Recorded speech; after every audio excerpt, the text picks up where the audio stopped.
그전에 그 얘기도 좀 해야죠. 제가 한 2-3주 전부터 그 쇼츠를 만들어서 올리기 시작했는데 다들 보셨죠?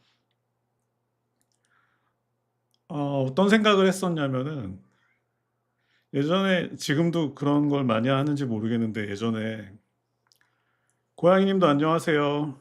그 인스타그램에 보면 카드 뉴스라고 많이 한참 유행했었잖아요. 그래서 저도 그때 한 7-8년 됐나? 뭐 10 년은 안 된 것 같고. 아 좋으시다고 감사합니다. 그래서 그때는 인제 뭐 장사하고 막 이렇게 커피 내리고 설거지하고 청소하고 뭐 손님들하고 대화하고 바쁘니까 카드 뉴스를 만들려고 하다가 결국은 이제 못 했었는데 어 뭔가 좀 그때도 카드 뉴스를 만들 때도 아이템이 있었다면 인제 저야 뭐 책이니까 저는 또 밑줄 치는 것도 좋아하고 또 여러 번 읽은 책들도 많고 하니까 인제 그런 제가 책을 읽다가 아주 이렇게 인상 깊게 이렇게 읽었던 그런 문장들을 좀 꺼내서 '카드 뉴스로 만들면 어떨까.' 이런 생각을 과거에 했었죠. 근데 그때는 인제 뭐 바빠서 못 했다고 치고 비슷한 생각으로 인제 쇼츠를 만들기 시작한 건데 근데 또 한 1-2주 해 보니까 뭐 이렇게 좋은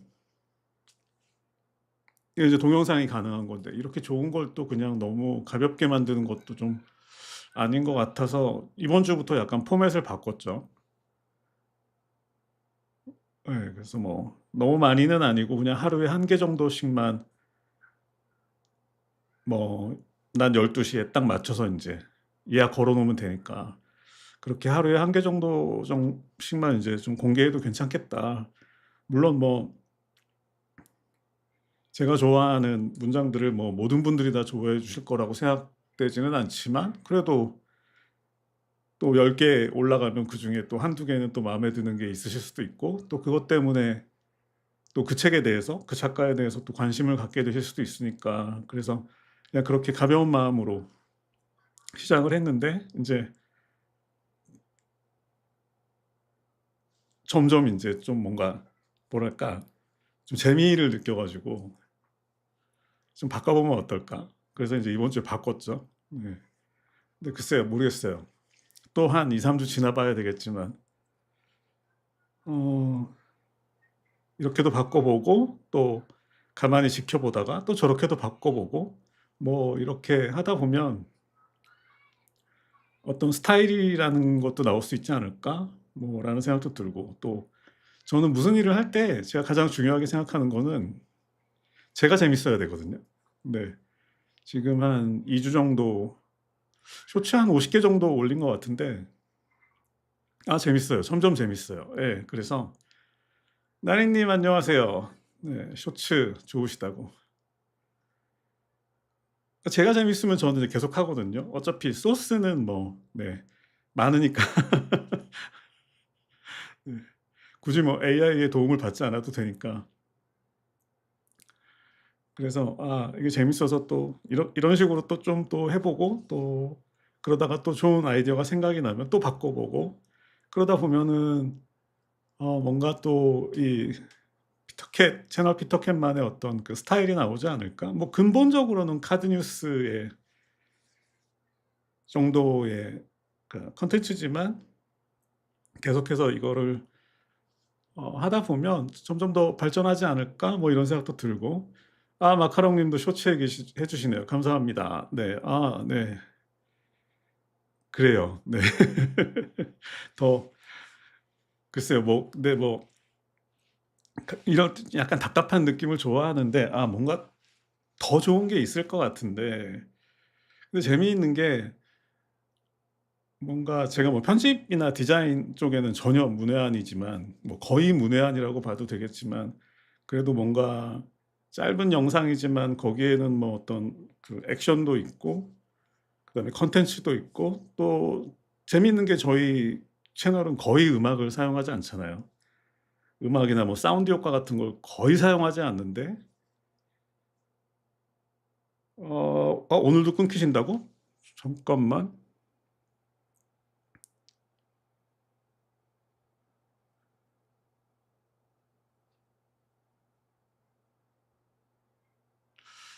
아닌데? 다른 분들도 그러시네.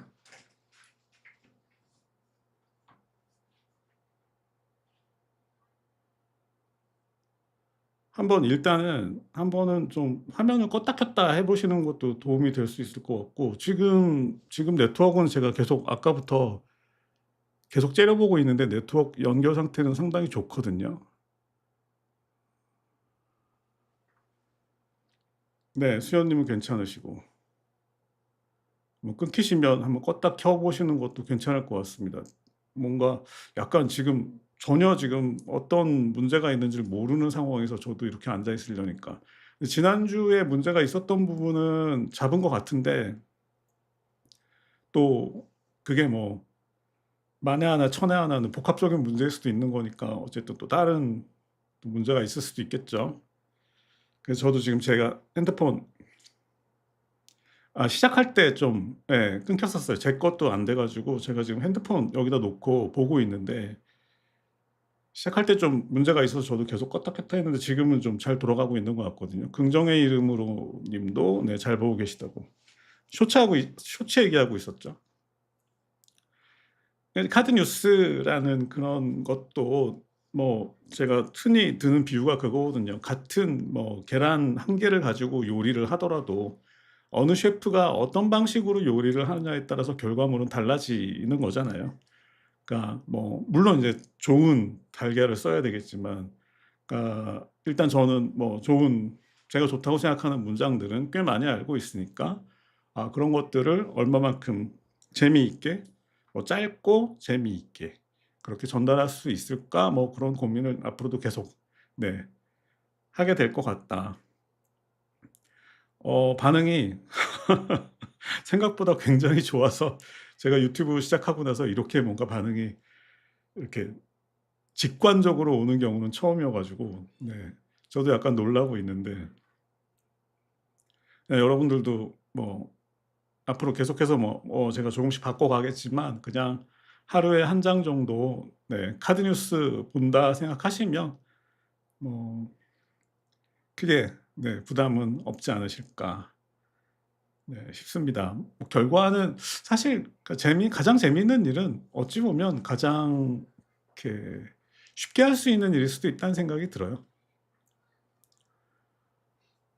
쇼츠 얘기를 좀 오늘 꺼내 봤는데 오늘 올린 게 굉장히 반응이 좋았어요. 네. 흐르는 강물처럼 억지로 맞춘 건 아니고, 뭐 억지로 맞춘 건 아니지만 그렇다고 아예 안 맞춘 것도 아닌 좀 애매한 그렇긴 한데, 어쨌든 오늘 좀 반응이 좀 제가 깜짝 놀랄 만큼 좋아 가지고 뭐였지? 막 그 12 시에 예약을 걸어 놨으니까 인제 12 시에 영상 쇼츠 올라간 거 확인하고 '아 올라갔구나.' 확인하고 인제 뭐 저도 뭐 바빠요. 뭐 이거저거 막 인제 하겠죠 뭐. 그러다가 뭐 1-2 시간 있다 봤는데 깜짝 놀랐어요. '우리 채널이 이렇게 조회수가 많이 나오는 채널이었나?' 뭐 부담 없이 가볍게 네 이렇게 소화시킬 수 있는 정도의 콘텐츠도 하나 갖고 가는 것도 괜찮은 것 같아요. 전체적으로는 뭐 저희가 밸런스를 이렇게 주려고 하지만 전체적으로 누가 봐도 쪼금 무거운 쪽에 속하기 때문에 뭔가 가벼운 콘텐츠 하나가 옆에 있으면서 균형을 좀 이렇게 잡아주는 역할도 할 수 있을 것 같고, 또 어떤 뭐 부담감이나 이런 것도 좀 덜어줄 수 있는 것 같아서 그런 면에서 굉장히 좋은 것 같습니다. 저도 좀 신이 나고 재미있고 네 그런 일이에요. 그 다들 재미있게 보고 계시다고 말씀해 주셔서 너무 감사합니다. 네. 역시 근데 참 아이디어가 좀 자주 나왔으면 좋겠는데, 뭔가 좀 이게 영상 구성이라는 걸 제가 해본 적이 없으니까 뭔가 뭘 어떻게 해야 될지 잘 모르겠는데, 아무튼 뭐 계속해서 고민해 보고 또 다른 분들 하는 것도 많이 좀 참고해 보고 공부해 보고 하면서 어 네, 저희한테 어울리는 그 카드 뉴스는 어떤 느낌이어야 하는지에 대해서 계속해서 좀 탐구를, 네, 제가 그런 거 굉장히 좋아하거든요. 네, 탐구를 해 보도록 하겠습니다. 자, 오늘은 뭐 책은 좀 두꺼운 편이지만 한 400 페이지가 조금 넘어가는데,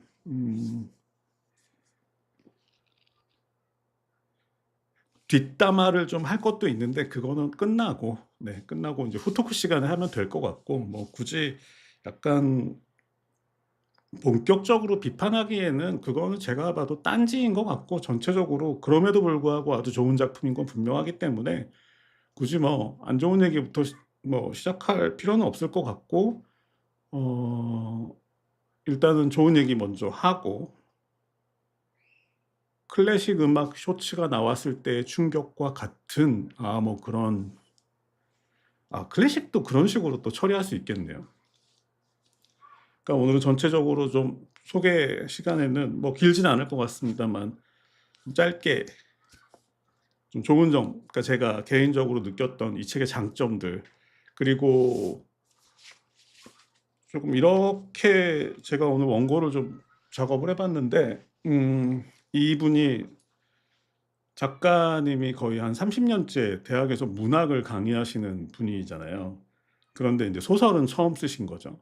이런 경우들이 간혹 있는데, 예를 들어서 뭐 스토너 같은 경우가 대표적인 경우일 텐데, 이런 분들이 문학에 대해서 아주 많이 알고 있고, 또 그것을 이제 학생들한테 오랫동안 가르쳐 오신 분들에게는 어떤 분명한 문학에 대한 기준이 있으세요.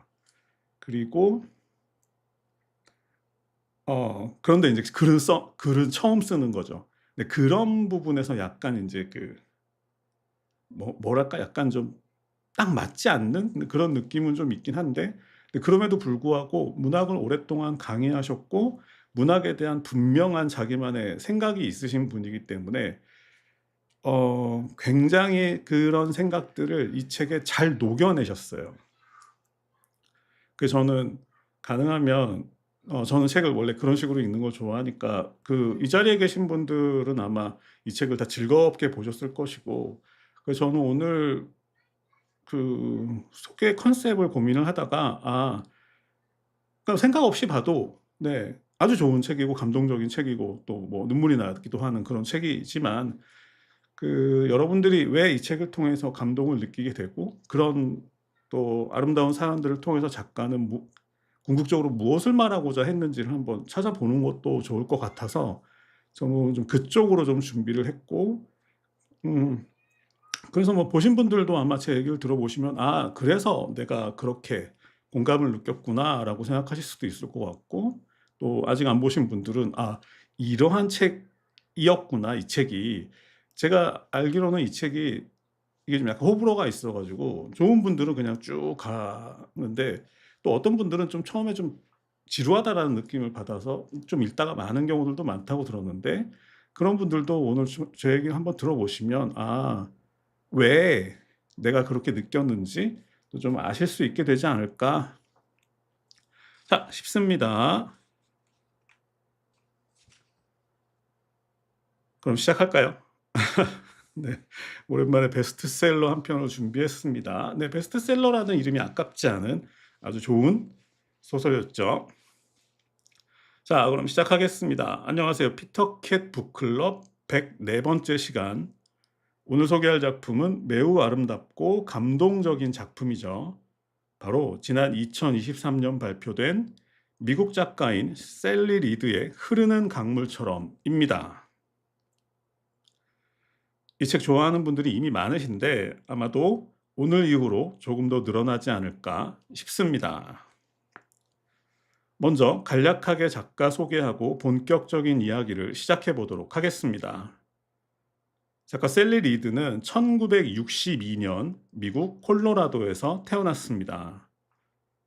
콜로라도는 로키 산맥이 남북으로 관통하고 있기 때문에 대부분이 산악지형으로 이루어져 있는데, 저자는 이곳에서 5대째 살고 있다고 합니다. 당연히 그 지역에 대해서 모르는 게 없겠죠. 게다가 그 지역에 위치한 대학교에서 30년째 글쓰기와 문학, 그리고 환경에 대해 강의해 왔다고 하니까 콜로라도에 대한 풍부한 지식과 환경에 대한 관심, 그리고 문학과 글쓰기에 대한 깊은 애정을 상상해 볼 수 있을 것 같습니다. 이 책은 그런 모든 것들이 합쳐진 결과겠죠. 그래서 아마도 그것 때문인지 책을 읽는 동안 몇 가지 문학적 주제들이 떠올랐는데, 그 중에서도 가장 대표적인 것은 바로 아르테미스 서사라고 하는 것입니다. 자, 아르테미스는 그리스 신화에서 사냥의 여신이자 순결의 여신, 달의 여신, 그리고 자연의 수호자 역할을 하는 여신인데요. 그것은 결혼을 거부하고 자신의 삶을 주체적으로 살아가고자 하는 여성들을 상징한다고 할 수 있고, 그리고 숲과 동물과 자연을 문명의 파괴로부터 지키고 보호한다는 의미도 담겨 있습니다. 결국 문학에서 아르테미스 서사란 문명이나 다른 인간들의 폭력에 맞서 자연을 지켜내는 여성들이 등장하는 작품을 일컫는 것인데, 그런 면에서 이 작품 주인공 이름이 빅토리아인 것이 의미심장하죠. 빅토리아 하면 왠지 여왕이 연상되기도 하고, 또 결국 승리한다는 의미도 담겨 있는 것 같습니다. 자, 그렇다면 작가는 그 아르테미스 서사를 이 작품에 어떻게 녹여냈을까요? 그것을 알면 이 책이 단지 재미있다거나 감동적이라거나 하는 감상을 넘어서 더 깊은 생각을 할 수 있을 것 같은데, 제 생각에는 작가가 이 책을 통해서 근본적으로 하고 싶었던 얘기는 이런 게 아닐까 싶습니다. 먼저 이 소설이 댐 건설로 인해 고향을 잃고 쫓겨나게 된 사람들의 이야기를 배경으로 하고 있는데, 작가는 그렇게 자신의 의지와 관계없이 고향에서 쫓겨나게 된 사람들의 사연이 왠지 백인들 때문에 억지로 고향에서 쫓겨나야 했던 인디언들의 사연과 연결된다고 생각했던 것 같습니다. 그리고 그것은 둘 다 문명의 폭력에 해당하죠. 댐을 건설하는 것도 문명이고, 또 인디언들을 쫓아내는 것도 백인들이 가진 총이나 대포 같은 문명의 도구니까요. 그리고 그것과 더불어서 이 책의 배경에는 2차 대전이나 베트남전 같은 전쟁의 폭력이 등장하고, 또 술이나 마약에 무방비로 노출된 청소년들이 보이기도 하는데, 그것 또한 문명의 파괴 행위라고 할 수 있겠죠. 결국 작가는 이 책을 통해서 이런 계속되는 폭력에 부서지고 쓰러지면서도 끝내 다시 일어나서 공동체와 자연을 지켜내는 여성들의 모습을 그리고 싶었던 것 같은데요. 그런 의미에서 이 책의 제목인 흐르는 강물처럼은 강물처럼 유연하게, 그리고 그 과정에서 마주치는 모든 것을 어머니처럼 포용하면서 그렇게 끊임없이 앞으로 나아간다. 그리고 그 흐름은 댐이나 전쟁 등 그 어떤 폭력으로도 막을 수 없다 하는 뜻이 담긴 것 같습니다.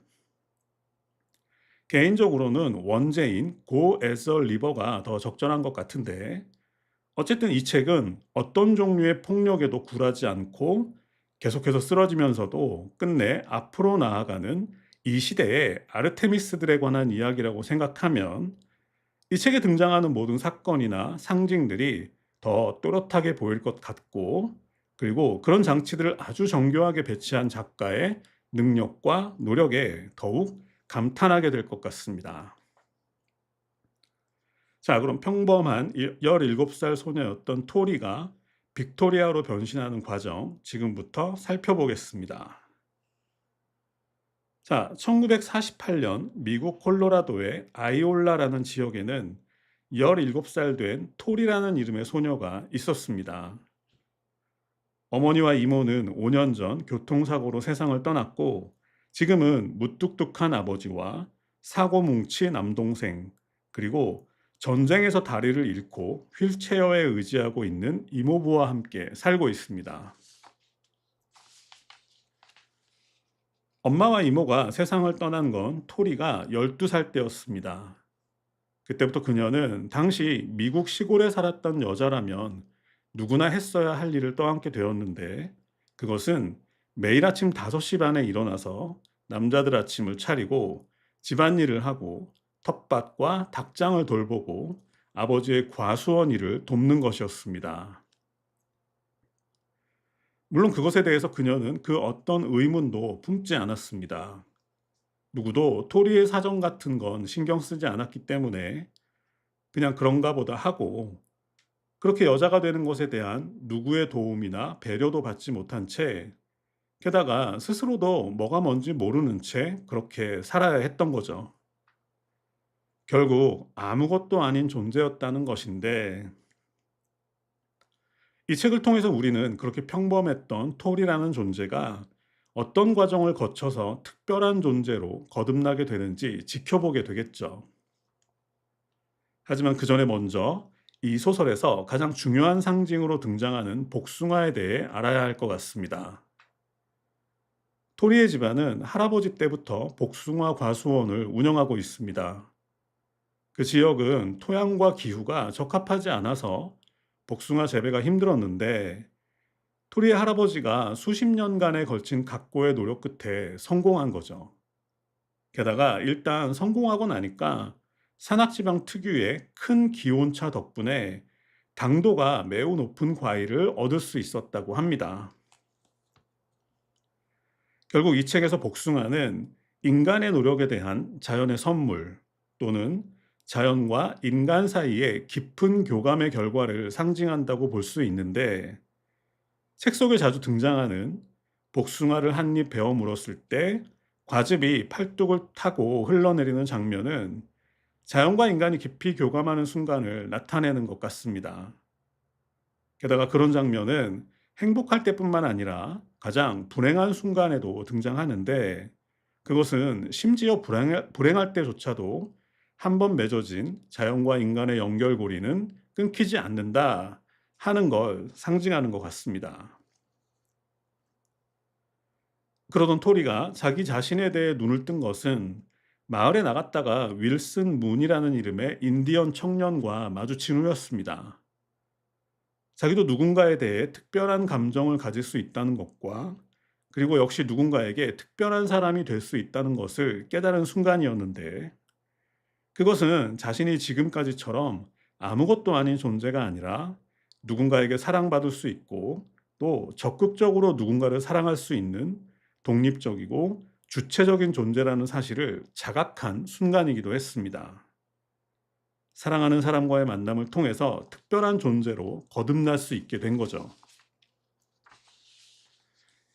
게다가 상대가 인디언이라는 설정도 의미심장한데, 수천 년 동안 그 지역에서 자연과 함께 살아온 인디언은 토리의 입장에서는 자연 그 자체라고 할 수 있으니까, 그와의 사랑은 자연과의 교감의 과정이고, 또 두 사람 사이에서 잉태된 아이 또한 복숭아처럼 그 결과물이자 자연의 선물이라고 할 수 있겠죠. 결국 평범했던 소녀는 이렇게 자연과의 교감을 통해 그것을 지키고 보호해야 하는 존재로 거듭날 수 있게 되었습니다. 하지만 물론 그것이 그렇게 쉽게 이루어지지는 않았겠죠.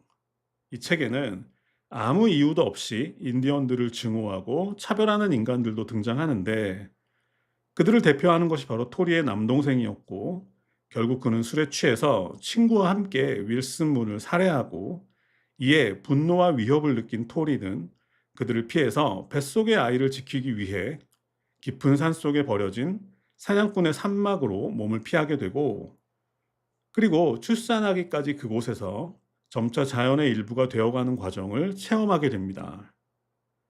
이 과정은 제가 일부러 매우 간략하게 정리했는데, 사실 작가가 이 소설을 쓰기 시작한 장소가 혼자 캠핑을 하던 곳이었다고 합니다.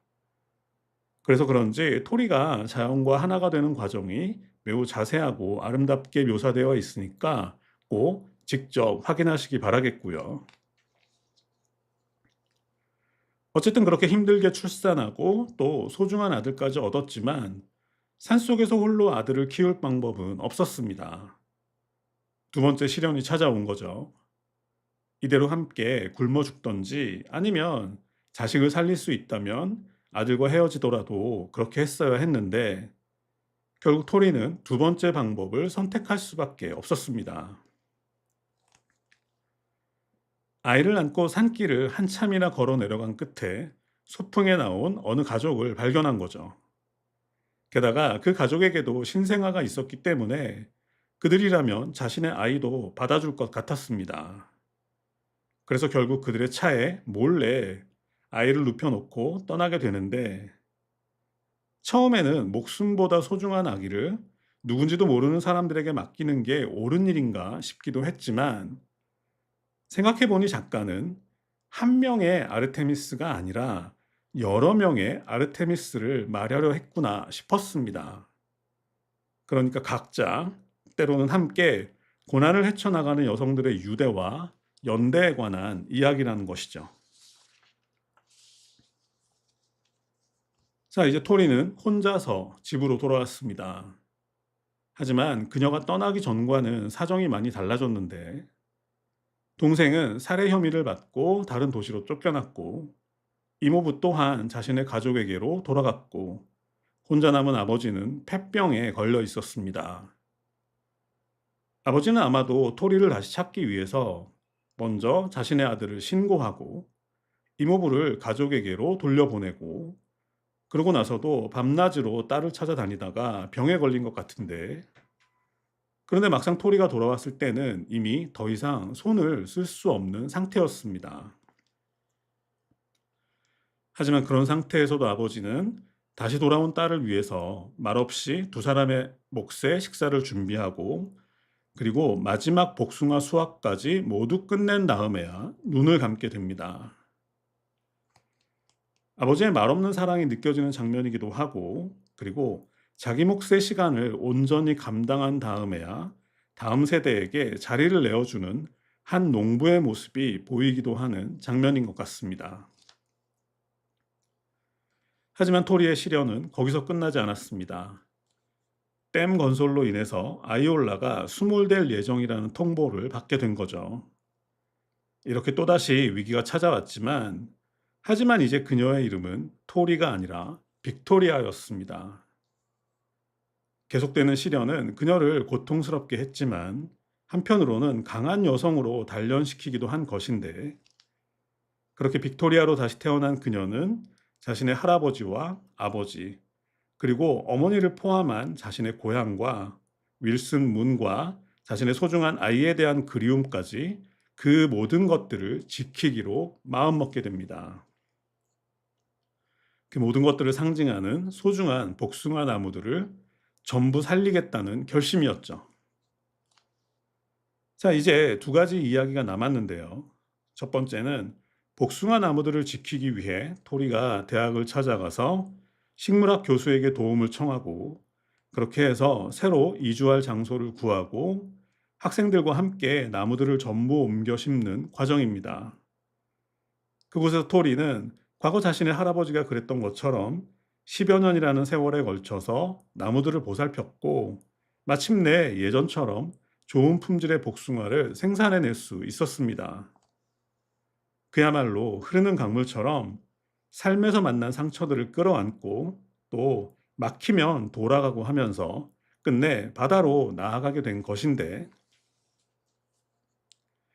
하지만 아직 한 가지 이야기가 남았고, 그것은 잃어버린 아들에 관한 것입니다. 그녀의 아들은 다행히 좋은 새엄마를 만나서 루카스라는 이름을 얻었지만, 그래도 삶이 순탄하지만은 않았습니다. 새아버지는 냉담했고, 쌍둥이가 된 형제는 역시 거칠고 폭력적이었습니다. 게다가 피부와 눈빛에 드러난 인디언의 흔적은 차별의 이유가 되었는데, 루카스는 본래 아버지처럼 온화한 성품을 타고났지만, 결국 세상에 대해서 문을 걸어 잠근 채 냉담한 마음으로 베트남전에 참전하게 됩니다. 소설 마지막 장면은 20여 년 만에 아들을 만나기 위해 토리가 마지막 모험을 떠나는 장면으로 마무리되고 있습니다. 아들이 그녀를 어떤 표정으로 맞아줄지 알 수 없지만, 그래도 아빠와 꼭 닮은 모습이었다고 하니까 크게 걱정하지는 않아도 될 것 같습니다. 자, 이렇게 셀리 리드의 흐르는 강물처럼 소개를 마치겠습니다. 작가가 오랫동안 문학 강의를 해왔다고는 하지만 그래도 첫 소설인 만큼 너무 자세하게 설명하려고 하지 않았나 하는 생각은 들었습니다. 조금 덜어냈으면 어땠을까 싶기도 한데 어쨌든 그럼에도 불구하고 참 좋은 작품이었던 것 같고요. 특히 시작할 때 말씀드렸던 저자가 아르테미스 서사를 자기만의 방식으로 풀어내는 과정이 좋았는데 그 서사 속에 자연과의 교감이나 상처를 딛고 다시 일어서는 사람들의 모습, 그리고 그것이 개인의 투쟁일 때도 있고 때로는 유대와 연대를 통한 것일 수도 있다는 것을 함께 담아내는 방식이 매우 탁월했던 것 같습니다. 그리고 마지막으로 개인적으로 가장 인상 깊었던 이야기 하나 더 말씀드리고 마무리하자면, 제가 개인적으로 가장 좋았던 건 이 소설 속에서 좋은 사람들과 나쁜 사람들, 그리고 평범한 사람들이 한데 뒤섞여 살아가는 모습이었던 것 같습니다. 이유도 없이 인디언을 무시하고 차별하는 사람이 있는가 하면 또 누군가는 그들에게서 땅을 빼앗은 것에 대해 사과해야 한다고 주장하기도 하고, 또 평소에는 서로 모함하고 헐뜯고 하다가도 누군가 세상을 떠나면 장례식장에 함께 모여서 진심으로 고인을 애도한다든지, 그리고 한쪽에는 자연을 파괴하는 폭력적인 행동이 있는가 하면 그 반대편에는 그것을 지키기 위해 투쟁하는 사람들이 있는, 그런 다양한 관점과 사연들 덕분에 책 전체가 훨씬 더 풍족해지지 않았나 싶은데요. 결국 이렇게 다양한 사람들이 어우러져 살아가는 모습을 보면서 우리 살아가는 모습이 정말 강물 같구나 하는 생각이 들었던 것 같습니다. 개인적으로는 이 이야기가 투쟁과 승리의 서사를 넘어서 모든 사람의 이야기로 확장될 수 있었던 것이 이 소설이 성취한 가장 특별한 가치가 아니었나 싶습니다. 오늘은 여기까지 하겠습니다. 감사합니다. 다음 주 예고하고 후토크로 넘어가죠. 다음 주는 한강 작가님의 빛과 실입니다.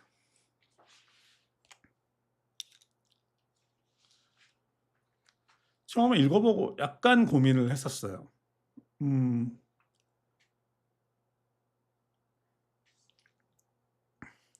책이라기엔 뭔가 기념품 같고, 기념품이라기엔 뭔가 책 같고, 약간 애매한.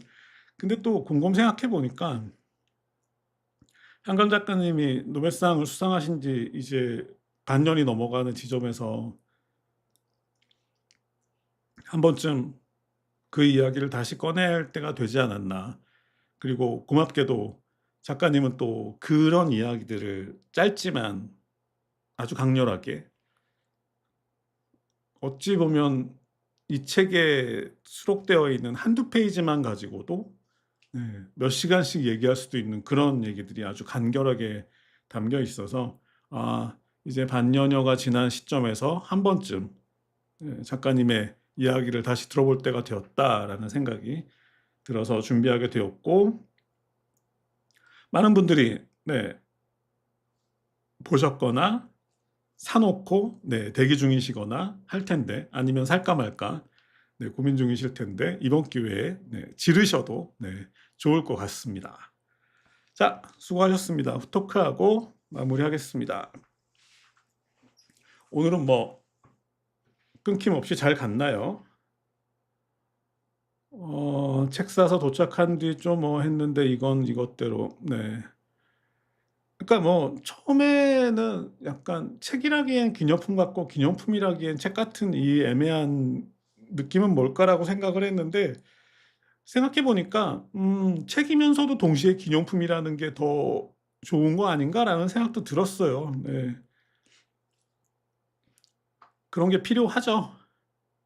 안 끊기고 여기까지 잘 오셨다고 다행이네요. 어 한강 작가님 책에 대해서는 뭐 제가 굳이 뭐 미리 말씀을 안 드려도 여러분들 각자 또 의미 있게 보실 것 같고, 오늘은 그 흐르는 강물처럼에 대한 이야기를 좀 주로 하면 좋을 것 같은데, 어 그러니까 문학에서 보면은 이제 아르테미스 서사라는 게 자주 쓰이죠. 뭐지? 미야자키 하야오 감독 영화에서도 자주 등장하죠. 뭐 바람계곡의 나우시카 뭐 이런 뭐 이런 류의. 그러니까 어쨌든 어떤 뭐 소녀가 어떤 곳에 던져지고 그곳에서 뭐 살아남아서 결국 그것들을 지키고 보호하는 역할을 하게 된다는 이제 이런 서사를 문학에서는 이제 아르테미스 서사라고 합니다. 뭐 그 정도는 이제 알고 계셔도 좋겠죠. 그런데 이 작가는 셀리 리드는 그 서사를 자기만의 어떤 콜로라도와 접목시켜서 톨이라는 소녀가 수많은 난관을 겪고 콜로라도의 아르테미스로, 네, 콜로라도를 지키는 아르테미스로 거듭나는 과정을 이제 보여주는 그런 얘기였죠. 그런데 그렇게만 갔으면은 제가 그렇게까지 감동적이라고 생각은 하지 않았을 것 같은데, 근데 이 작가는 또 거기서 한 걸음 더 나아가서 살짝 끊기긴 했는데 지난주보다 괜찮았다. 이게 오늘은 끊기면 안 되는 상황이었는데 네트워크가. 어쨌든 하던 얘기 있으니까. 그렇게만 갔으면 오히려 저는 약간 좀 그렇게 크게 인상을 깊게 받지는 않았을 것 같은데, 거기에서 이 작가는 특별하게 그 주변 인물들을 계속 이렇게 보여주려고 했죠. 강조해서 뭐 그 이상한 할머니나 뭐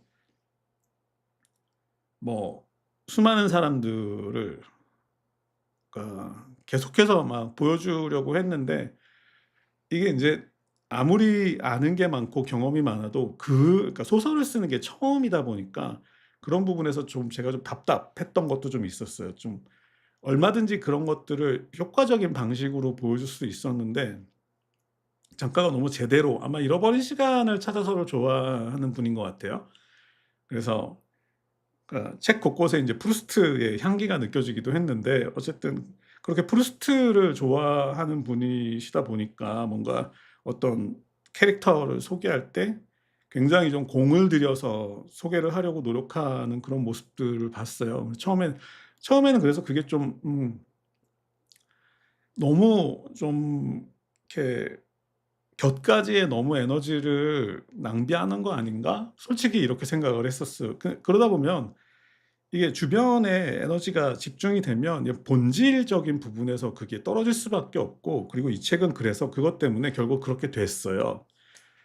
그러니까 어떤 거냐면, 제가 이 책을 처음 읽었을 땐 그런 느낌을 받았는데, 사실 제가 기대했던 이 책에서의 가장 핵심적인 내용은, 가장 감동적인 내용은, 저는 그래서 토리가 이사를 하면서 그 복숭아 나무를 전부 가지고, 네, 이사를 했잖아요. 그래서 새로운 땅에 그 나무들을 전부 심었단 말이죠. 그리고 무려 10 년에 걸쳐서 그 나무들을 계속 돌보고 가꾸고 키워서 예전처럼 뭐 아주 달고 맛있는 그런 복숭아를 열게 되기까지. 그러니까 결국 저는 그게 핵심이라고 생각했는데, 그 내용, 그러니까 10년 동안 그 복숭아 나무들을 그러니까 보살핀 그 내용이 너무 짧아요. 반 페이지나 됐나. 근데 그게 인제 어떤 현상이냐면, 제 생각에는 다른 부분들을 너무 자세하게 이렇게 말하려다 보니까, 그러니까 본질이 결국은 인제 에너지가 소비가 돼서 본질에서 인제 그냥 대충 넘어가게 된 건데, 그래서 처음에는 좀 솔직히 말씀드리자면 좀 실망을 했어요. 이 책은 토리가 자기 손으로 복숭아 나무를 다시 되살려내는 그 10 년이, 네, 그게 핵심이어야 하고, 그 경험을 바탕으로 어 '잃어버린 아들을 만나러 가야 한다.' 저는 이렇게 인제 당연히 생각을 했고, '그걸 어떻게 풀어낼까.' 큰 기대를 했었는데, 처음에 인제 너무 다른 데다가 에너지를 많이 집중을 하시길래 '뒷부분에서 좀 힘이 빠지시겠구나.' 그런 소설을 사실 흔히 보죠. 뭐 이 책과 연결되어서 얘기 나오는 그 뭐지? 가제가 노래하는 것도 비슷했었는데, 뭐 그거는 근데 그 경험의 문제이기 때문에 뭐 그냥 그러려니 하고 뭐 넘어갔다가 어쨌든 이제 책을 소개해야 되니까 한 번 더 읽어야 되겠죠. 그 두 번째 읽었는데 두 번째 보니까 왜 약간 이해가 되기 시작하는 거예요, 작가가. 그러니까 왜 그런 어떤 곁가지들에 집중을 하느라고 본질을 에 대한 집중력을 놓쳤을까. 이게 좀 이해가 되는데 그게 뭐냐면 아까 제가 소개할 때도 말씀드렸던 것처럼 이 작품에 등장하는 모든 사람들을 다 이렇게 살리고 싶었던 거죠. 그러니까 그것 또한 이제 작가의 의도 속에 포함이 돼 있었던 거예요. 그러니까 결국은 토리만 흐르는 강물처럼 산 게 아니라 그 시대를 살아갔던 모든 사람들이 다 그렇게 어우러져서 한데 강물이라는 게 물 입자 하나만으로 이루어지는 게 아니니까 그 수많은 어떤 그 물 입자들이 아니면 뭐 시냇물들이 모여서 강물이 되는 것처럼 그 수많은 사람들의 흐름이 모여서 하나의 거대한 거대한 강이 만들어지는 과정을 묘사하고 싶은 그런 목표도 있었던 거죠. 그러니까 이제 제가 생각했던 것처럼 뭔가 그 신인 작가의 어떤 그 과욕이라기보다는 그거 자체가 인제 '본래 의도 속에 들어 있었구나.'라는 생각이 인제 두 번째 읽으니까 들어서 '그렇다면 좋은 책인 것 같다.'라는 생각을 하게 됐습니다. 물론 그렇지만 그럼에도 불구하고 어 그러니까 옮겨 심은 복숭아를 되살려내는 과정이 너무 가볍게 지나간 것에 대해서는 저는 아직도 불만은 좀 있습니다. 그러니까 '그 힘으로 아들을 만나 줬으면 얼마나 좋았을까.' 그런 이제 아쉬움은 있는데 그럼에도 불구하고 그 아쉬움은 그러니까 여러 가지 여러 시냇물들이 모여서 하나의 강을 만든다고 그 예를 인제 지키자면 그 여러 시냇물들, 여러 사람들, 수많은 사람들 거기에는 인제 아까 소개할 때도 말씀드렸지만 좋은 사람도 있고 또 악한 사람도 있고 또 악했다가 좋아지는 사람도 있고 뭐 아니면 별 생각 없는 사람도 있고 이 수많은 사람들이 다 모였을 때 비로소 하나의 커다란 강이 되고 그 강이 흐르는 그 이야기를 하려고 했구나. 그렇다라면 또 뒷부분에서 약간 힘이 부족했던 거는 또 인정을 해 드려야 되겠죠. 어 어 단지 아르테미스 서사만 가지고 쓰여진 작품은 아니다. 실제로 이 작가가 생각했던 강물은 그 많은 사람들 결국은 그래서 그 할머니에 대한 이상한 할머니에 대한 묘사를 그렇게 길게 할 수밖에 없었고 그리고 남동생에 대해서도 그렇게 길게 얘기할 수밖에 없었고 아버지에 대해서도 마찬가지고 다른 사람들 언니도 한 명 있었고 뭐 그렇죠? 그러니까 그런 수많은 사람들에 대해서 그렇게 자세하게 묘사를 할 수밖에 없었던 건 그들이 각각의 시냇물이었기 때문에 음 물론 인제 개인적으로는 그러다 보니까 이제 윌슨 문이나 복숭아에 대한 묘사가 좀 상대적으로 부족해지지 않았나? 뭐 그런 생각이 들면서 마지막에 좀 제가 웃었던 거는 작가의 말에 보면은 버지니아 울프의 자기만의 방을 인용하는데 실제 이 작가분이 자기만의 방을 갖게 된 이후로 글을 쓰는 데 큰 도움이 됐다라고 그렇게 글을 적으신 게 있잖아요. 근데 그 글을 보면서 고 문장이 나오는 장면에서 몇 페이지만 더 넘어가면 버지니아 울프가 그 신인 그 여성 작가들에게 하는 충고가 있거든요. "네가 쓰고 싶은 것을 마음대로 다 써라. 그리고 절반을 덜어내라." 이런 얘기가 몇 페이지 지나가면 있는데 왜 거기까지는 안 보셨을까. 어 너무 이해는 되지만 또 너무 빌드업을 자세하게 하려다 보니까 결국은 나중에 본질이 쪼끔 흔들린 느낌은 있다. 론리맨님 안녕하세요. 어 근데 또 이게 고양이님도 지금 쓰셨는데 이게 또 남자가 보는 거랑 또 여자분들이 보는 거랑은 느낌이 좀 많이 다를 것 같아요. 그러니까 이게 뭐 출산의 뭐 경험이라든지 이런 것들은 사실은 남자들이 직접 경험할 수 있는 문제는 아니잖아요. 그래서 이게 여성들의 시각으로는 분명히 이 책이 제가 보는 것과는 다르게 보일 수도 있다라는 생각이 들기는 했는데, 어쨌거나 저는 뭐 그런 부분에 대해서 제가 평가를 할 수 있는 입장은 아닌 것 같고, 다만 어떤 것을 네 어떤 것을 챙기기 위해서 어떤 것이 조금 부족해진 거는 사실인 것 같다. 하지만 전체적으로는 아주 좋은 작품이었다. 어 그런 생각이 들었습니다. 음.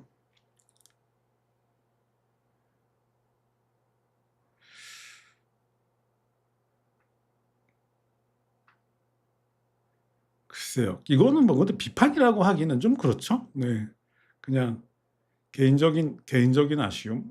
나중에 이사를 간 다음에 막 열심히 막 장화를 신고 막 그 플란넬 셔츠를 입고 막 이렇게 막 모자를 쓰고 막 나무들을 돌보는 그런 모습이 막 등장할 거라고 생각했는데 너무 쓱 지나가니까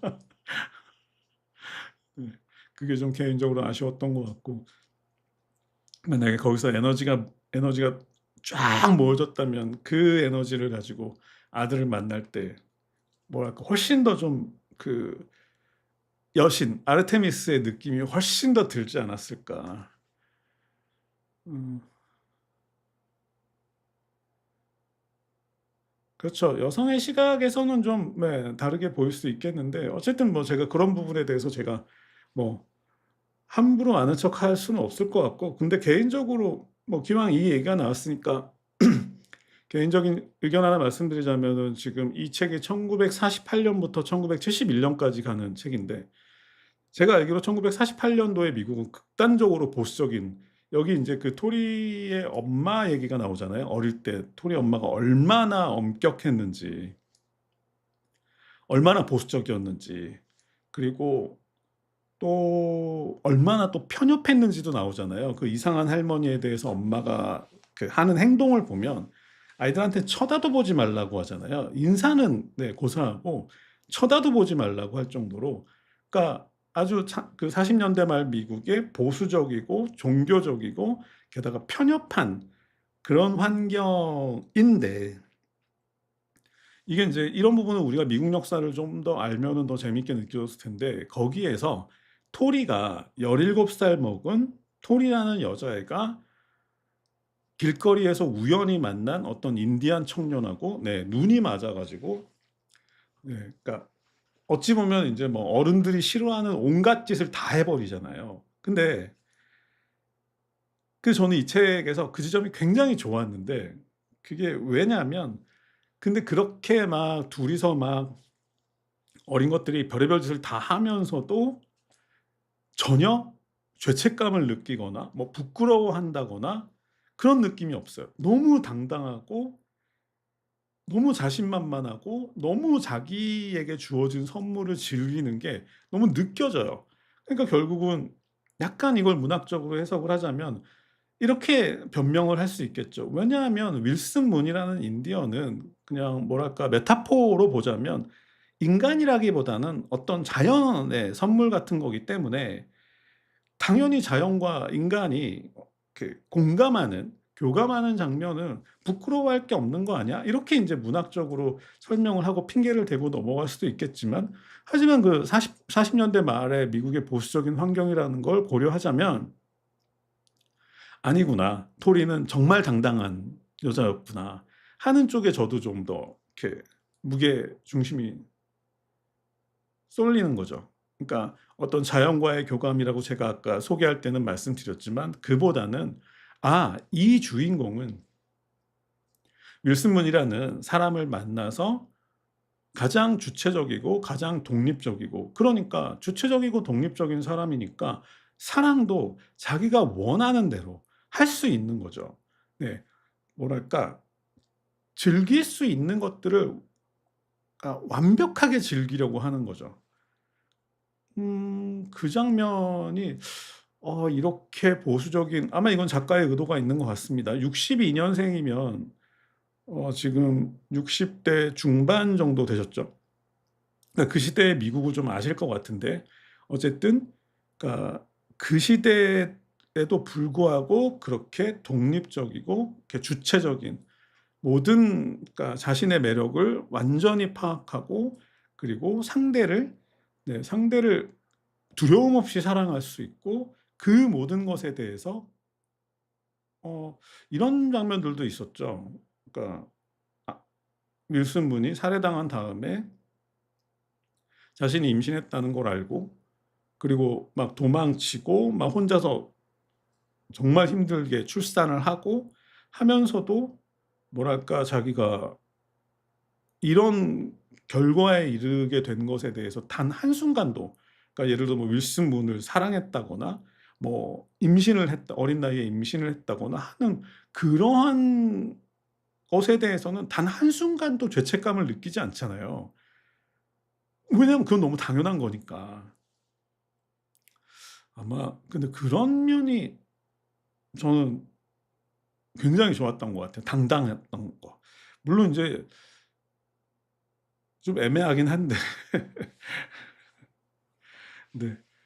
자신의 어떤 선택에 대해서 저토록 당당할 수 있었다라는 게, 그러니까 결국은 인제 아까도 제가 토리에서 빅토리아로 이제 다시 태어나는 그런 모습을 보는 것 같았다고 말씀드렸는데, 그렇게 당당한 어떤 게 모습일 수 있었다는 것, 그리고 작가가 의도적으로 그런 여성을 그리고자 했다는 것. 음. 그런 그런 부분이 어떤 감동적이고 뭐 슬프고 뭐 안타까운 이야기에 앞서서, 그런 설정 자체가 이 책이 지닌 가장 큰 매력이 아닐까? 네. 자신의 존재와 자신의 선택에 대해서 당당할 수 있는 어떤 사람이었기 때문에, 그래서 네 결과적으로 아르테미스가 될 수 있었다. 뭐 여러 가지 해석이 가능한데, 결국 그것에서 뭐 윌슨 문이라는 또 인디언 청년의 역할도 있었겠죠. 그와의 만남을 통해서 그런 존재로 또 거듭날 수 있게 된 거니까. 말씀드렸던 것처럼 문학적으로 해석해도 되고, 자연과의 교감을 통해서 또 뭔가 음 나우시카 같은 그런 존재로 거듭난다든지 뭐. 예. 그래서 두 번째 읽을 때 그런 생각을 많이 했던 것 같아요. 정말 30년 동안 문학을 강의하신 분의 글이라는 게 참 느껴진다, 많이. 참 할 얘기가 굉장히 많았겠구나.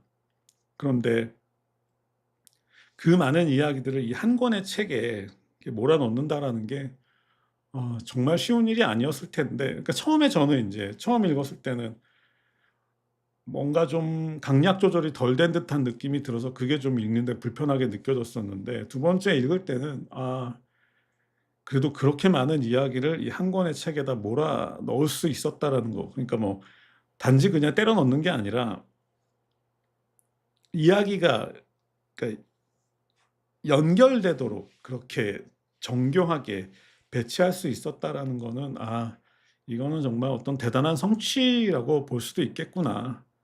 그런 뭐 예를 들어서 뭐 말씀드렸던 그 아르테미스 서사와 그다음에 모든 사람이 합쳐져서 강물이 된다라는 이 두 가지 커다란 주제를 하나로 합쳐서 한 권의 책에 몰아낸다, 그러니까 표현해 낸다라는 건 제 생각엔 쉬운 얘기는 아닌 것 같은데, 어 그것까지, 그러니까 그런 커다란 목표를 세웠고, 그리고 상당 수준 그것을 달성하신 것 같다. '그래서 이렇게 많은 사람들이 좋아하는구나.'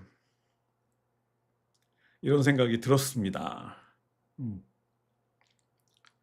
개인적으로는 개인적으로는 제가 평소 이렇게 좋아하는 취향의 소설은 아닙니다. 네. 저는 좀 약간 뭐라지, 말이 좀 짧게 끝나거나 아니면 좀 말보다는 공백이 더 많은 글들을 좀 좋아하는 편인데, 근데 그럼에도 불구하고 이 책을 보면서 어 계속해서 제가 그러니까 접해보지 못했던 새로운 장르에 계속 도전해 봐야 되겠구나. 결과적으로는 참 두 번을 읽는 동안 참 네 행복했던 시간이었다는 생각이 들고 개인적으로도. 그리고 음 '더 다양하게 많이 읽어야겠구나.' 생각이 들었습니다. 뭐 여러분도 잘 아시겠지만 저는 아무래도 쪼끔 오래된 책들을 좋아하는 편이어서 그러니까 아무리 그러지 않으려고 해도 뭔가 새로 출간된 책들을 대할 때는 좀 편견이 있는 건 사실인 것 같아요. 어 근데 그런 것들을 우리 그냥 있다라는 거 그냥 알고 넘어가는 게 아니라 '아 이런 것 또한 쪼끔 부서져야 되겠구나. 앞으로 좀 그것들을 좀 깨려고 도끼로 네 노력을 해야 되겠구나.' 이런 생각을 이번에 좀 했습니다. 그래서 뭐 계속해서 최근 몇 년 사이에 노력하고 있지만 어쨌든 더 또 새로 출간되는 책들도 더 체육 체육 우리 리스트에 올라가지 않았나요? 개를 데리고 다니는 부인. 음. 아 체험 얘기 잘하셨다. 어 개를 데리고 다니는 부인은 그 단편집인데 3주 후에 하게 되겠죠? 어 그 무시무시한 네 단편들이 들어있는 단편집입니다. 그러니까 한 10개 넘게 그게 좀 약간 다양하게 섞여 있는데 아 이런 얘기를 좀 미리 드려도 되겠네요. 왜냐하면 그 책은 쪼끔 시간을 두고 읽어야 되는 책이니까. 그 최후비 그러니까 의사였어요. 그러니까 67 년생인가 그래요. 1867 년생인가 그럴 거예요. 그러니까 아마 여러분도 어디서 그런 사진을 보신 적이 있으신지 모르겠는데 그 톨스토이가 말년에 굉장히 아꼈던 네 작가이기도 하고 뭐 그래서 톨스토이랑 함께 찍은 사진도 찾을 수 있는데 어쨌든 그러니까 체홉이 의사가 되기 위해서 의대를 다녔을 거잖아요. 그런데 인제 집안이 가난해 가지고 약간 그 도스토옙스키의 죄와벌의 라스콜리코프처럼 뭔가 돈을 벌어서 네 대학을 다녀야 되는 그런 상황이었는데 그때 체홉이 어떻게 돈을 그러니까 요즘 우리식으로 말하면 이제 알바죠. 어떤 식으로 알바를 했냐면 단편 소설을 써서 네 그것을 인제 투고하고 그 원고료를 받아서 그걸로 좀 이렇게 학비나 생활비에 보탰던 것 같아요. 그러니까 이제 체홉의 단편은 그런 단편들이 많아요. 그러니까 뭔가 공부나 어떤 뭐 생활이나 이런 거에 쫓기면서 좀 급하게 써내려간 짧은 단편들도 꽤 많아요. 그래서 개를 데리고 다니는 부인 열린 책들에서 나온 그걸 보시면 앞부분에는 좀 그렇게 짧고 좀 뭔가 급하게 쓴 듯한 그런 단편들이 쭉 있을 텐데 아마 근데 그것이 여러분들 보시면 직접 보시면 전혀 그렇게 대충 썼다는 그런 느낌은 전혀 들지 않으실 거예요. 그냥 뭐랄까 그냥 두세 페이지짜리 단편을 읽는데도 막 어디서 망치로 막 탁탁탁탁 맞는 것 같아요. 그러니까 천재는 네 그러니까 천재는 그러니까 학비를 벌려고 알바를 하면서 글을 써도 이렇게 쓰는구나. 그런 것들에 대해서 완전히 막 그러니까 두들겨 맞으면서 아 진짜 막 네 비참해지죠 자신이. 근데 어쨌든 정말 짧지만 아주 인상적인 단편들이 처음에 쭉 나오다가 이제 중간 이후부터 인제 뭐랄까 좀 시간을 들여서 공들여서 쓴 이제 작품들로 넘어가는데 중간에 아마 육허병동이라는 네 단편이 있을 겁니다. 근데 그건 단편이라기보다는 중편에 가까운데 한 100 페이지 정도 되는 아주 긴 네 소설이 하나 있어요. 육호병동이라고. 제가 제일 좋아하는 건데 그래서 미리 말씀드리는 겁니다. 육호병동 네 그냥 넘어가시지 말라고. 길고 지루하지만 네 제가 굉장히 가장 좋아하는 단편입니다. 어쨌든 육호병동 이후로 마지막이 제목이 아마 개를 데리고 다니는 부인일 텐데 거기까지는 또 굉장히 깊고 진하고 네 뭐랄까 예 그 농축된 맛이 또 있어요. 그래서 크게 전체적으로 이 개를 데리고 다니는 부인에 수록된 단편은 크게 두 가지. 앞부분은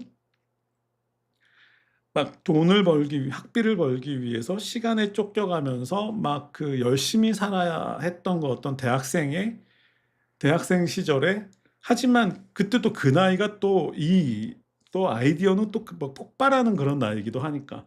그런 아주 짧지만 멋있는 작품들이 앞부분에 쭉 있고, 뒷부분으로 가면은 아주 깊고 진지한 그런 내용으로 넘어가는데, 양쪽 다 체홉이고, 네. 네. 양쪽 다 네. 대단한, 그러니까 개인적으로 뭐 저한테는 뭐 사람마다 독서는 취향이 있기 때문에 뭐 각자의 스타일로 보시겠지만, 개인적으로 저한테 이제 체육에 개를 데리고 다니는 부인을 어떤 식으로 보면 좋을까요?"라고 이제 물어보시면, 저는 아 천천히. 네. 이런 책은 천천히. 흐르는 강물처럼 읽으면 되고. 체육 단편집, 개를 데리고 다니는 부인이라고 해야 되겠죠. 네, 개를 데리고 다니는 부인은 한 편씩 천천히, 그러니까 읽고 소화시키고 이런 식으로 읽을 수 있으면 베스트겠죠. 네, 그만큼 명작 중에 명작이고, 또 뭐 이런 얘기를 또 안 하고 넘어갈 수가 없겠네요. 체험 얘기가 나온 김에. 근데 체험이 왜 나왔지? 아까 도끼? 도끼는 카프카 아니었 어쨌든 체홉은 권총. 네. 이야기에 총이 등장하면 발사되어야 한다. 이게 체홉이고, 네. 도끼는 카프카. 어쨌든 뭔 얘기하다가 그 얘기하려고 그랬지. 요거는 알고 계셔야 되겠죠. 그러니까 현대 단편 소설의 아버지 체홉. 그러니까 체홉이 등장하기 전, 아까 제가 1867년생이라고 말씀드렸는데, 그러니까 그 전에 단편 소설은 약간 우화, 동화 이런 거 있죠. 그 뭐 행복한 왕자, 뭐 그다음에 마지막 잎새, 뭐 이런, 그거가 나쁘다는 게 아니라 그 전에 단편들은 아주 짧지만 인상적이고 감동적인 뭐 아름다운 이야기, 뭐 우화라고 하죠, 흔히. 그런 우화 같은 이야기들이 쓰이는 게 기존에 이제 체홉 전의 단편이었는데, 체홉 이후부터 지금 우리가 접하고 있는 뭐 예를 들어서 김애란이라든지 뭐 최은영이라든지 하는 이런 작가들의 그러니까 작품, 뭐 그전에 인제 뭐 카버라든지 조이스라든지 버지니아 울프라든지 이런 단편 소설을 아주 인상적으로 써내는, 칼날처럼 써내는 이런 작가들은 전부 다 체홉의 영향을 받았다고 생각하시면 됩니다. 그러니까 그럴 정도로, 그러니까 뭐 현대 단편 소설의 아버지, 뭐 지난주에 소개했던 디어 라이프 앨리스 멀로도 마찬가지겠죠. 그러니까 항상 그들의, 조이스도 그렇고 버지니아 울프도 그렇고 앨리스 멀로도 그렇고, 가장 좋아하는 작가가 누구냐 물어보면 항상 세 번째 안에 안톤 체홉이라는 이름이 들어가거든요. 그러니까 우리가 흔히 접하고 있는 뭔가 그 짧은 글을 아주, 그러니까 저는 약간 면도날이라는 표현을 자주 쓰는데, 그 면도날처럼 짧지만 이렇게 뭔가 살갗이 싹 베이는 것 같은 그런, 그러니까 날카로운 글이 시작된 것은 체홉 이후부터다. 그러니까 체홉의 개를 데리고 다니는 부인을 보시면 그런 부분을 좀 충분히 느끼실 수 있을 거고, 또 미음사에서 나온 체홉 단편선도 읽어봤는데, 그 수록작이 조금 열린 책들 판이, 이유는 잘 모르겠지만 열린 책들 판이 훨씬 수록작들이 좋아요. 그래서 가급적이면 민음사보다는 열린 책들 걸로 보시는 게 좋고, 체홉은, 네, 그리고 더 마음에 드시면 나중에 뭐 그런 벚꽃동산이나 이런 시곡으로 넘어가셔도 되겠죠.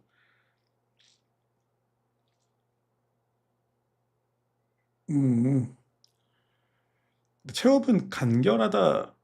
물론 제가 좋아하는 그런 간결함이 있죠.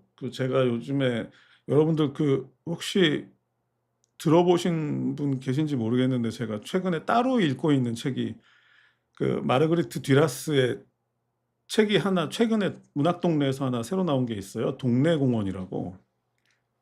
제가 그런 거 좋아해 가지고 이제 당장 사서 이제 보고 있는데, 그 동네공원이 뭐냐면은 이제 그 공원의 벤치에 어떤 한 여자가 있고 한 남자가 앉아 있어요. 그 둘이 앉아 있다가 이제 대화를 나누기 시작하는 거죠. 그게 다겠죠. 아직 절반밖에 안 읽어서 이제 뒷부분을 잘 모르는데, 그래서 저 그런 거 되게 좋아하거든요. 그러니까 그냥 우리 그냥 흔히 상상할 수 있잖아요. 그러니까 동네 공원에 벤치가 있고 아이들이 놀고 있는데 모르는 여자와 모르는 남자가 뭐 대화를 나누기 시작한다. 이렇게 상상할 수 있는 거잖아요. 상상할 수 있는데 듀라스 같은 작가라면 어떻게 썼을까 궁금했던 거죠. 연인을 썼던 듀라스 같은 작가라면 그 상황에서 그 두 사람은 이제 어떤 대화를 나눌까?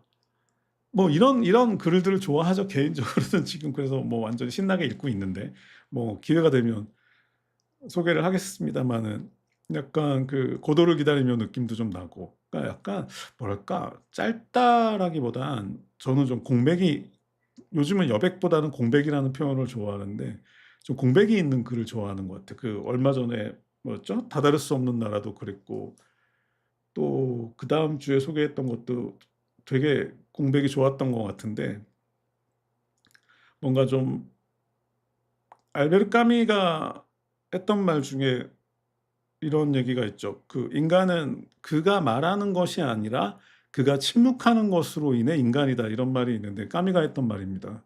그건 이제 어떤 의미냐면 제가 쇼츠로 만들기는 좀 애매해서 안 올렸는데 어떤 사람을 판단할 때 그 사람이 무언가를 이야기하는 그 사람이 좋아하는 주제가 있겠죠. 그 사람이 말하려고 하는 그것이 아니라 그 사람이 말하지 않으려고 하는 그 지점을 가만히 살펴보면 그 사람이 누군지를 알 수 있다라는 말이거든요. 되게 무서운 말이죠. 여러분 주위에서도 보면은 어떤 사람은 뭔가 어떤 부분에 대해서 굉장히 자신 있게 말하는 걸 볼 수 있지만 또 어떤 특정한 분야에 대해서는 굉장히 말을 아끼는 그런 사람 대부분이죠. 근데 까미는 그 사람이 말을 하는 것이 아니라 그 사람이 말을 하지 않으려고 하는 그것으로 인해 그 사람이다. 그러니까 그것이 그 사람의 진짜 실체일 수 있다라고 말을 했던 거거든요. 근데 그런 것처럼 이 비유가 적절한지 모르겠지만 저도 이 작가가 어떤 이야기를 하고 싶을 때 이렇게 그러니까 쓰는 문장이 있고 쓰지 않는 문장들이 있단 말이에요. 근데 그게 인제 글을 읽다 보면은 쓰지 않은 문장들도 보이게 되잖아요. 그러니까 저는 약간 그런 부분들이 이렇게 적절하게 배치된 글을 좋아하는 거죠. 뭐 대표적인 게 파트릭 모디아노의 어두운 상점들의 거리 같은 그런 거 보면 그냥 멈춰 버리잖아요. 예. 그리고 비워 버리잖아요. 네. 그런 것들을 개인적으로 선호하는 편이지만 이번에 흐르는 강물처럼 보면서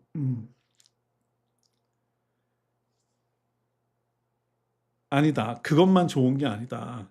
다른 방식으로 이야기해도 그러니까 좋은 책은 좋은 책이다.' 그러니까 꼭 어떤 좋은 이야기를 제가 선호하는 방식으로만 이야기하라는 그런 법은 없는 거니까 그 좋은 이야기를 작가들마다 다 다양한 방식으로 이야기할 수 있는 거고 그렇다라면 그것이 좋은 이야기라면 그 모든 방식을 다 존중해야 하는 거 아닌가?'라는 생각을 이번에 흐르는 강물처럼을 보면서 어 우리가 지금까지 다뤄왔던 책 중에 파트릭 모디아노는 굉장히 또 기억에 잔상이 많이 남죠. 좋은 책들은 그런 것 같아요. 이런 또 이 비유가 또 적절할지 모르겠는데 약간 좋은 사람은 짧게 만나도 되게 오랫동안 기억에 남잖아요. 나쁜 놈도 그런가? 어쨌든 근데 그런 것처럼 어떤 책들은 읽고 나서도 몇 년이고 몇십 년이 지나도 그 느낌 고양이님 적어 주셨지만 그 스위스 그러니까 기억상실증에 걸리지 않을 수 없을 만큼 고통스러운 그 지점에 잔상이 그러니까 사라지질 않잖아요. 그런 것 같아요. 그러니까 파트릭 모디아노는 그걸 참 잘하신 분이죠. 공백을 아예 그냥 그 책은 공백으로 시작하는 책이잖아요. 그 공백을 이렇게 단서 하나씩 하나씩 찾아서 인제 쪼끔씩 쪼끔 채워가다가 근데 결국은 인제 그 목표 지점까지 가는데 성공하지만, 근데 그럼에도 불구하고 그 책을 다 읽고 났을 때 그 공백들이 전부 메꿔졌다는 느낌은 전혀 들지 않잖아요. 그러니까 찾아내지 못한 더 많은, 수없이 많은 이야기들이 공백으로 계속해서 남아 있을 것이다. 그런데 그걸로 인해서 저는 그 작품이 노벨상을 탔다고 생각하는데, 단지 어떤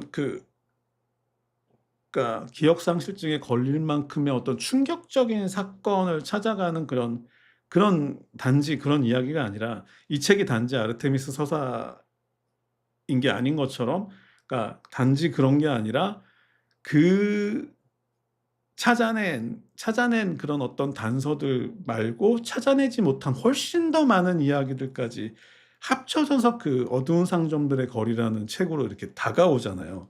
이렇게 멋진 얘기는 그 책 소개할 때 했었어야 되는데 왜 그때는 생각이 안 나고 이렇게 몇 년 지나면 생각이 나는지 모르겠습니다. 어쨌든 저는 그런 책을 좋아하는 편이지만, 하지만 네, 과일도 맛있고 고기도 맛있고 채소도 맛있고, 네, 이러니까 살이 찌죠. 그러니까 고양이님도 지금 말씀하셨지만 그 책은, 네, 다 읽고 나서도 읽은 것보다 수십 배, 수천 배 많은, 네, 그런, 네, 공백이 남아 있는 책이어서 그래서 더 오래 기억되고, 그런 거기 그 기억나세요? 그 뭐지? 모래 해변의 사나이. 네. 다른 사람들의 사진에 등장하다가, 네, 어느 날 그 사람 사라지지만 아무도 그 사람이 존재했었다는 걸 모르는, 뭐 그런 얘기 나왔었죠. 음, 오랜만에 또 파트릭 모디아노까지 갔네요. 근데 어, 아마 최후은 실망하지 않으실 거예요. 네. 그냥 이렇게만 얘기해도 되잖아요. 현대 단편 소설의 아버지. 네. 기억으로 가는 길이 좋으시다. 제가 그때 파트릭 모디아노 다른 책들을 그래서 몇 권 봤는데 다 너무 힘들어가지고 기억으로 가는 길 적어놓을까? 요거 한번. 근데 요즘은 너무 이게 한 줄평 이런 게 잘 돼 있어가지고 그것만 봐도 괜찮은 것 같아.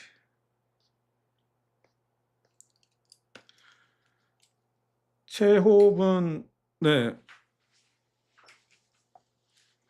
그리고 뭐 책 좋아하시는 분들도 약간 체홉은 조금 이렇게 뭐랄까 좀 부담스러워하시는 분들이 많으신데, 이번 기회에 한번 어 뭐 완독을 한다 뭐 이러면 뭐 더할 나위 없겠지만, 그래도 앞부분에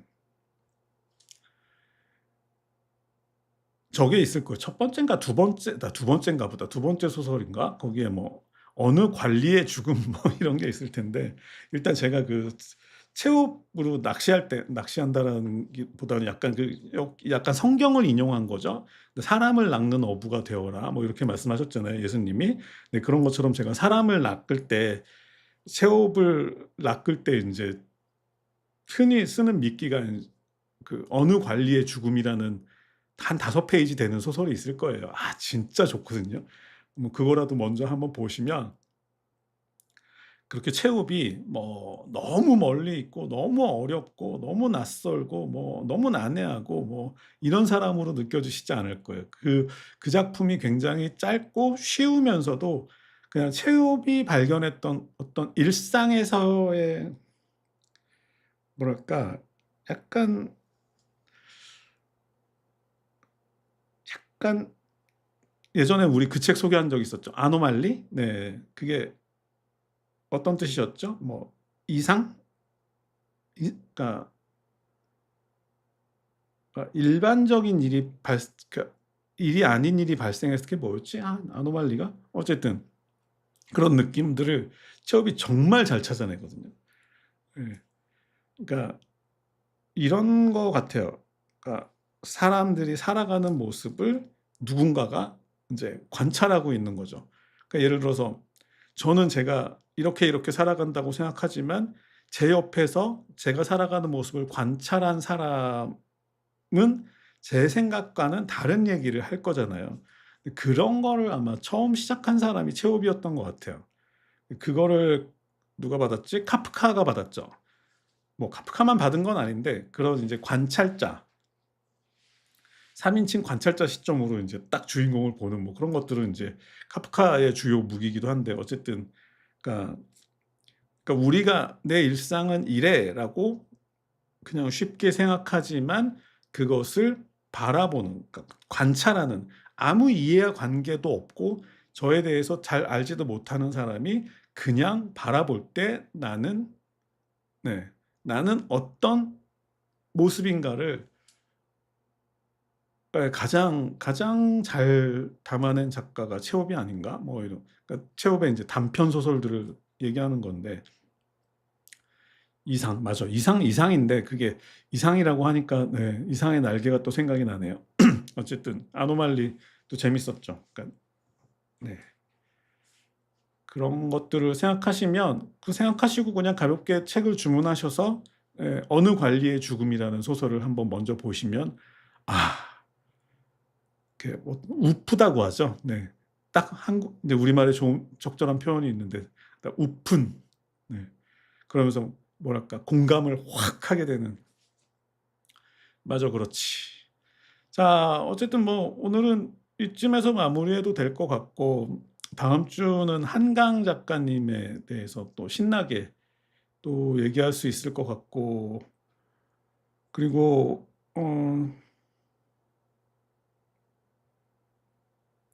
제가 뭐 다른 모임에서 대화를 하다가 책을 몇 권을 3 권을 주문했는데 아 북클럽이니까 책 얘기하는 게 당연한 거구나. 책을 3 권을 주문했는데 그게 뭐 참 약간 이렇게 가끔 제가 억울하고 원통하다고 얘기할 때가 있는데 그게 뭐냐면 인제 사서 10년 20년 동안 갖고 있던 책인데 그게 사라져 가지고 새로 그 책을 또 구입해야 될 때 제가 억울하고 원통하다고 가끔 말씀드리는데, 그 억울하고 원통한 책 3 권을 샀는데 그게 어떤 거냐면 향수, 쥐스킨티의 향수하고 그다음에 눈먼 자들의 도시, 주제 사람하고죠. 그다음에 또 뭐였지? 아 책 읽어 주는 남자.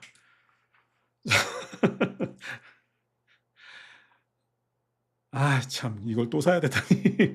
근데 또 이게 또 리바이벌 할 때가 된 것 같아요. 여러분들 집에 어떤 분들은 향수, 눈먼 자들의 도시, 그다음에 책 읽어 주는 남자 갖고 계신데 오랜만에 다시 읽을 때가 됐다는 생각이 들죠. 예. 오랜만에 다시 볼 수 있는 그런 기회가 됐고 기대가 많이 됩니다. 그러니까 예전에 처음 봤을 때하고는 좀 다른 시각으로 접근할 수 있을 것 같고, 제가 가끔 전에 말씀드렸지만 제가 가게 할 때 그 포르투갈 여대생 5 명, 6 명이 찾아온 적이 있었다고. 근데 제가 그때는 인제 뭐 그때 한강 작가 때문에 찾아왔다고 채식주의자 때문에 저를 찾아왔었다고 말씀드렸는데, 그 친구들한테 제가 질문을 한 적이 있었어요. "포르투갈 출신 작가 중에서 나한테 추천할 만한 작가가 있느냐?" 근데 그때 그 사람들이 저한테 추천했던 사람이 주제 사람하고였어요. 그래서 너무 당연하다는 듯이 막 얘기를 하셔 가지고 제가 읽었던 눈먼 자들의 도시는 재미있기는 했지만 '그 정도인가? 한강급인가?' 막 이런 생각을 제가 했었는데, 물론 그렇다고 해서 그걸 다시 읽지는 않았지만 그게 또 생각의 씨앗이 뿌려져서 제가 지금 버지니아 골프 흉내내는 겁니다.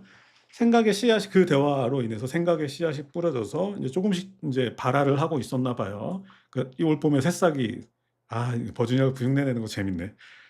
근데 어쨌든 새싹이 이제 피어올랐는지 갑자기 그때 그 포르투갈 여대생들하고 나눴던 대화가 생각이 나면서 '아 맞아. 그때 내가 눈먼 자들의 도시를 제대로 소화하지 못했다고 느꼈고 다시 한번 읽어 봐야 되겠구나.'라고 생각을 했었지, 예 하면서 인제 싹이 탁 튼 거죠. 그러면서 인제 뭐 지난주에 또 뭐 쥐스킨트의 향수도 '아 그렇지. 그 책도 이 모임에서 다루기에 충분히 자격이 있지.' 그리고 뭐 심지어는 네 책 읽어 주는 남자. 네. 그렇지. 할 수 있지. 네. 이런 생각이 들어서 좀 적절하게 새로 출간되는 책들, 그다음에 또 한때를 또 풍미했던 그런 책들, 뭐 유행을 타는 것들이 아니니까 책은 뭐 영화도 마찬가지로 뭐 50 년대 영화, 30 년대 영화 뭐 찾아보시는 분도 계시잖아요. 그런 책들, 새로 나오는 책들, 이렇게 흐르는 강물처럼 같은 책들, 그리고 뭐 또 저희 모임에서 또 고전은 체홉도 있고 뭐 그다음에 로맨가리, 잠깐, 로맨가리가 먼저 올라갔나요? 잠깐만요. 저는 이렇게 애가 지가 뭘 적어 놓고 맨날 까먹어. 유럽의 교육 먼저 들어갔구나. 네. 유럽의 교육 먼저, 네, 놨습니다. 유럽의 교육 재밌어요. 가볍고. 이제 새들은 페루에 가서 죽다로 가기 위한 어떤 인제 그 코스, 그 과정에 접어든 거죠. 네. 그렇게 해서 유럽어 교육도 이번에, 그러니까 근데 그거는 인제 부담스러운 책은 아니니까 가볍게 보실 수 있고, 이번 저희 리스트에서는 좀 체홉에, 네, 집중하시면 괜찮을 것 같아요. 그래서 그 얘기하다 말았죠. 그러니까 향수나 뭐 눈먼 자들의 도시나, 그러니까 이렇게 작품성도 뛰어나고 뭐 좋은 평가도 많이 받았던 그런 책들을 또 이렇게 재발견하는, 물론 저는 좀 그걸 다 다시 사야 된다. 그게 좀 쓰리긴 하지만 그게 그런 거구나. 어쨌든 그렇게 해서 한 번씩 또 전에 재밌게 읽었던 책 한 번 또 다시 읽는 또 그런 시간도 가져보고, 항상 머릿속에 있는 기준은 한 단짠이니까, 네, 이렇게 다양하고 좋은 문학 작품들 위주로 한번 계속해서 리스트를 구성해 보도록 하겠습니다. 뭐 쇼츠를 만들 때도 그렇지만 뭐 이 모임의 리스트를 구성할 때도 뭐 걱정이 안 됩니다. 네, 소재가 떨어질 리가 없기 때문에 일단 제 수명이, 네, 그 소재를 못 따라갈 거기 때문에 항상 마음 편하게. 문제는 인제 마음을 얼마나 제가, 그러니까 편협하게 먹지 않고 얼마나 넓게 가지느냐에 따라서 제 생각에는 저희 모임의 소재는, 글쎄요, 떨어지진 않을 것 같습니다. 이게 가장 큰 장점이겠죠. 오늘은 네트워킹, 그래도 말씀하시는 거 보니까 네트워크 사정은 그래도 괜찮았던 것 같습니다. 제가 사실은 좀 가장 의심스러운 거 하나를 잡긴 했는데 초반에 쪼끔 흔들려 가지고 되게 아까 살 떨렸는데, 그래도 끝까지 지금까지 오는 동안 네트워크 문제는 거의 없었던 것 같습니다. 정말 다행이네요. 음 여기까지 하죠.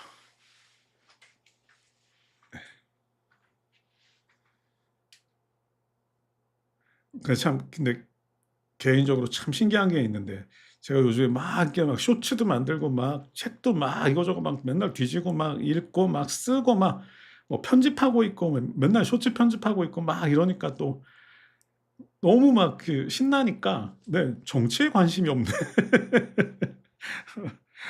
어 그래도, 예, 아저씨가 정치보다 스포츠보다 더 관심이 있는 다른 분야가 있다라는 게 참 기분이 나쁘지는 않다는 생각을 했습니다. 네. 그러니까 뭐랄까, 뭐 누구의 삶이나 다 뻔하지만 그래도 뻔한 와중에서도 쪼끔 덜 뻔한 것 같아서 제 삶이, 책이 이렇게 쪼끔 덜 뻔하게 만들어 주는 것 같아서 '참 행복하구나.' 네, 이런 생각이 들었습니다. 앞으로 쇼츠도 지금 이제 약간 탄력을 받기 시작했어요, 제 정신이. 네네. 정신이. 뭐랄까, 그 감을 잡기 시작한다고 있잖아요. 그런 것처럼 약간 감을 잡기 시작했으니까 매일 정오에, 네, 난 12 시에 맞춰서 예약을 걸어 놓으니까 거의 아마 매일 낮에 하나씩 나갈 거거든요. 이렇게 보셔도 재밌을 것 같아요. 그냥 쇼츠라는 게 그렇잖아요. 짧게 보고 하고 넘어가는 거죠. 근데 그 짧은 순간 때문에 덕분에 또 하루 종일 또 행복할 수도 있는 거고 하니까, 네, 그런 부분에서 또 뭐 기대해 주셔도 좋을 것 같습니다. 자, 그러면 오늘은, 네. 아이고, 노마드님 안녕하세요. 네, 왜 우세요? 네. 늦게 오셨나 보다. 네. 어쨌든 오늘은 뭐, 네, 뭐 실시간으로 잘, 네, 담긴 것 같으니까 마음 편하게 저도 잠들 수 있을 것 같습니다. 아는 거 나오면, 네, 그게 사람 심리가 그렇잖아요. 네. 되게 기분이 좋죠. 자, 어쨌든 오늘은 여기까지 하고 다음 주에 한강 작가님의 빛과 실. 네. 보시고 다음 주에 오랜만에 한강 작가님 얘기 또 해보겠습니다. 자, 오늘 수고 많으셨습니다. 여기서 마무리하겠습니다. 감사합니다.